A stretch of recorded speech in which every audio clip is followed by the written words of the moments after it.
नमस्कार दोस्तों, मैं विनय दुबे मुंबई से। देश में मुसलमान होना ही यही सबसे बड़ा गुनाह हो गया है। आजकल देश में ये हालात हैं कि अगर आपके नाम के आगे खान और अंसारी जुड़ा हुआ है तो आपको क्रिमिनल मानकर बिना कोई सबूत, बिना गवाह के आपको सज़ा दे दी जाएगी। ये बातें मैं क्यों कह रहा हूँ, ये मुझे झारखंड रांची आने के बाद समझ में आई। अंकिता सिंह हत्याकांड में जिस तरह से शाहरुख को एक तरफा आरोपी बना दिया गया, कोर्ट के अंदर कोई वकील उसका केस लेने को तैयार नहीं, यहाँ तक कि बाहर सोशल मीडिया पर जिस तरह से शाहरुख के लिए अगर किसी मुस्लिम ने अपने पोस्ट पे कुछ लिख दिया हो तो यहाँ पर उसके ऊपर केस दर्ज हो गया, एफआईआर दर्ज हो गई। आज दोपहर से लगातार मुझे एफआईआर की कॉपीज़ आ रही हैं जिसमें ये बताया गया है कि सर, हमने सोशल मीडिया पर शाहरुख और अंकिता के मामले में कुछ बात लिखी। वो कॉपीज़ वो स्क्रीनशॉट जब मैंने पढ़े तो उसमें ऐसी कोई भी चीज़ नहीं थी जिसको विवादित माना जाए, लेकिन सिर्फ नाम मुसलमान होने के नाते अलग अलग जगहों पर एफआईआर दर्ज हो गई। कितने तो मुस्लिम लड़के ऐसे हैं जिन्हें आप जानते तक नहीं हैं, जिसकी चर्चा कहीं नहीं है, वो जेलों में सड़ रहे हैं, वो भी आज से हफ्ते 10 दिन तक। क्यों? क्योंकि उनके नाम के आगे एक मुसलमान जुड़ा हुआ है। कहानियाँ तो इतनी भयानक है कि जिस मामले में अभी तक कोर्ट में सुनवाई नहीं हुई है उसको भी पुलिस ने हकीकत मानकर एफआईआर दर्ज कर दी है। आपके स्क्रीन पे जो ये एफआईआर की कॉपी दिख रही है, ये जामताड़ा ज़िले की पुलिस की एफआईआर कॉपी है। इस पे पुलिस ने ये आरोप लगाया है कि ये लोगों ने अंकिता और शाहरुख का फ़ोटो वायरल किया है, जिस फ़ोटो की फॉरेंसिक जांच अभी तक नहीं हुई है, जिस फ़ोटो की सत्यता की अभी तक कोई पुष्टि नहीं हुई है किसी भी विभाग की तरफ से। उस फोटो को इन्होंने गलत मान लिया, क्रॉप्टेड मान लिया, एडिटेड मान लिया, और उस आधार पर इन लड़कों के ऊपर, जो कि सारे मुसलमान हैं, इनके ऊपर एफआईआर दर्ज करके उनको गिरफ्तार कर लिया। मैं ये पूछना चाहता हूं कि अगर ये फोटो सही पाए गए तो इस एफआईआर का क्या होगा? अभी कोर्ट में ट्रायल चालू होना बाकी है। इस फोटो का मसला भी हम लोग वहां पे रखेंगे कि इसकी फॉरेंसिक जांच की जाए। मैं दावे के साथ कह रहा हूं कि फ़ोटो ओरिजिनल हैं। मैं इसकी अब प्राइवेट फॉरेंसिक जांच करवाऊंगा और रिपोर्ट कोर्ट के सामने रखूंगा और अदालत से बोलूंगा कि आप इसकी फॉरेंसिक जांच कराएं, और इस मामले में फ़ोटो शेयरिंग वाले में जितने भी एफआईआर दर्ज हैं वो सारे एफआईआर की कॉपियां हम जमा कर रहे हैं, और रांची हाई कोर्ट से लेकर सुप्रीम कोर्ट तक वो सारे पुलिस अधिकारियों को पार्टी बनाकर हम उनके खिलाफ कार्रवाई करने वाले हैं। ये चीज़ आज स्पष्ट हो गई है। अंकिता की उम्र को लेकर अभी तक कोई क्लैरिफिकेशन नहीं है। अगर मरती हुई लड़की सही कहती है, उसका बयान आखिरी होता है, तो अपने मरते हुए बयान में अंकिता ने 2003 अपना जन्म साल बताया था। उस हिसाब से लड़की बालिग 19 साल की होती है, लेकिन पुलिस के रिकॉर्ड के हिसाब से लड़की नाबालिग थी। पॉस्को लगाया गया, और इन आरोपों में भी कई ऐसी जगह में पुलिस एफआईआर हमने देखी है जिसमें पॉस्को के अंतर्गत कार्रवाई की गई है, जबकि अभी तक उसके उम्र की सत्यता की पुष्टि नहीं हुई है। मतलब जो चीज़ काल्पनिक है, लड़की 2003 में पैदा हुई कि 2008 में पैदा हुई कि 2006 में पैदा हुई, जब तक अदालत के ट्रायल में ये चीज़ सत्यापित नहीं होती उससे पहले ही पुलिस ने ये मान लिया है कि लड़की नाबालिग है, और उसके ऊपर पॉस्को, उसके खिलाफ के लोगों के ऊपर पॉस्को दर्ज किया जाएगा। कुछ भी संविधान की इस तरह से धज्जियां उड़ाई जा रही हैं। ये उस इलाकों में हो रहा है जहां पे लोग कम पढ़े लिखे हैं, जिनको अपने अधिकारों, अपने कानूनों की जानकारी नहीं है। एक मुसलमान बंदा अगर फेसबुक पे अंकिता को न्याय दिलाने के लिए लिख दे और वो फोटो लगा दे तो पुलिस एफआईआर ले रही है, साइबर एक्ट में एफआईआर ले रही है। वहां पे मैंने एफआईआर देखे कुछ केसेस में जिसमें साइबर एक्ट लगाए गए, पॉस्को एक्ट लगाए गए कि एक नाबालिग लड़की का शाहरुख के साथ फोटो वायरल कर दिया गया। फोटो अगर असली निकल गया तो इन एफआईआरों को क्या होगा? फॉरेंसिक में अगर ये फोटो सत्यापित पाए जाते हैं, ये असली पाए जाते हैं, एडिटेड नहीं पाए जाते, तब क्या होगा?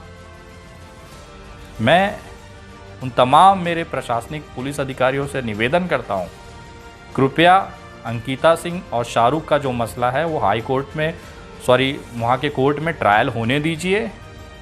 ये सारे के सारे एफआईआर अपने आप खारिज हो जाएंगे। और मैं तमाम उन लोगों से कहना चाहता हूँ जिनके ऊपर एफआईआर हैं, अगर आपकी जानकारी में ऐसा कोई व्यक्ति है जो इस तरह की एफआईआर और कानूनी पचड़ों का शिकार हुआ है, तो आप मेरे व्हाट्सएप नंबर 9867225779 इस नंबर पर वो एफआईआर की कॉपी और दलीलें मुझे भेजिए, डॉक्यूमेंट्स मुझे भेजिए।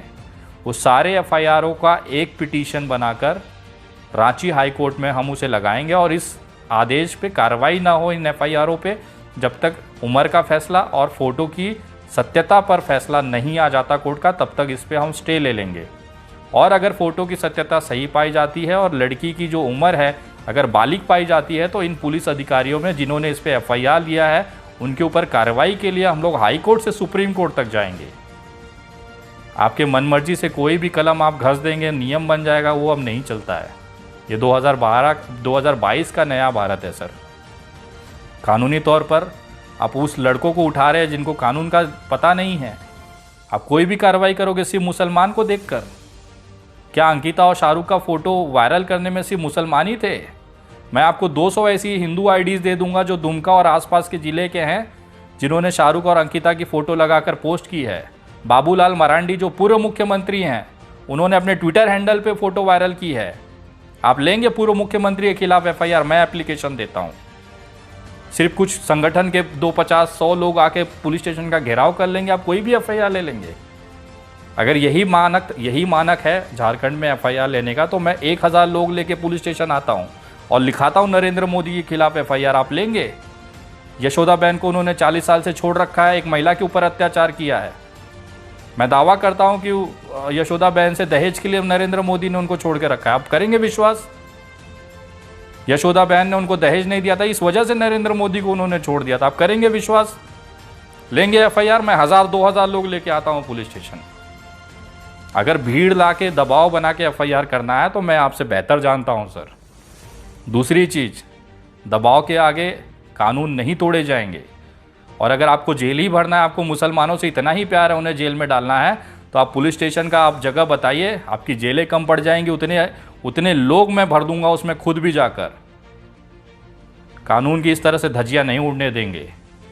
आप चाहे जिस भी दबाव में काम कर रहे हो, राजनीतिक दबाव हो चाहे कोई भी दबाव हो, एक हिंदुस्तानी होने के नाते, भारतीय होने के नाते हाथ जोड़ के निवेदन है, पुलिस की वर्दी पहनते समय जब आपने कसम खाई थी हाथ आगे कर कि मैं इस देश के संविधान की शपथ खाता हूँ, संविधान की इज्जत करिए। रिक्वेस्ट है एक इंडियन, एक भारतीय होने के नाते। इस तरह से उन विचारों को आप एफआईआर करके सोचिए, जो छोटे छोटे उम्र के बच्चे हैं 20-22 साल के, उनका करियर ख़त्म हो जाएगा। आप तो वर्दी पहने हैं, आप तो समझदार हैं ना, बहुत मेहनत से यहाँ तक आए हैं। उन नौजवानों का क्या होगा आगे भविष्य? सिर्फ इसकी वजह से कि एक संगठन ने हमारे यहाँ पे पुलिस का घेराव कर दिया, हाईवे रोक दिया, तो हमने एफआईआर ले ली। एफआईआर लेना खाने का काम है सर। और जितने भी गलत एफआईआर हुई हैं जिसमें कि कल को क्रैश होगा, सत्यता साबित होने के बाद ये एफआईआर जब टूटेंगी, पुलिस पर भी कार्रवाई होगी। ये आप अभी से लिख के ले लीजिए, ताकि आगे से जब भी इस तरह का कोई मसला हो तो पहले तथ्य उसमें चेक किए जाएं और उसके बाद कार्रवाई हो। ये नियम रहा है हमेशा से पुलिस विभाग का। लेकिन जिस तरह से यहाँ पर झारखंड के अंदर जिस तरह से एक लापरवाही चल रही है, वो नहीं चलेगा सर। मुसलमान देश का उतना ही नागरिक है जितना आप वर्दी पहन कर हैं, जितना मैं हाथ में रुद्राक्ष पहन कर हूँ। उसमें अगर आप भेदभाव करेंगे तो ये बर्दाश्त बाहर है सर। तमाम मेरे पुलिस अधिकारी भाइयों से, आप लोगों ने हमेशा देश के संविधान के लिए लगे, हम आपके लिए लड़ते रहे हैं हमेशा से। लेकिन आप इस तरह से अन्याय करेंगे तो उन राजनेताओं का तो काम आसान हो जाएगा जो इस देश में हिंदू और मुसलमान का दंगा कराना चाहता है, इस देश को वापस से 2 टुकड़ों में बांटना चाहता है। आपको राजनीति करनी है, खुल के आइए, वर्दी बगल रख दीजिए और राजनीति करिए, कोई नहीं रोकेगा। लेकिन वर्दी के अंदर आपके संविधान और आपने जो वचन लिया था वर्दी पहनते समय, कम से कम उसकी कीमत पर ध्यान रखिए, उसको सम्मान दीजिए। बहुत जल्द हाई कोर्ट और सुप्रीम कोर्ट में मुलाकात होगा। जय हिंद, जय महाराष्ट्र।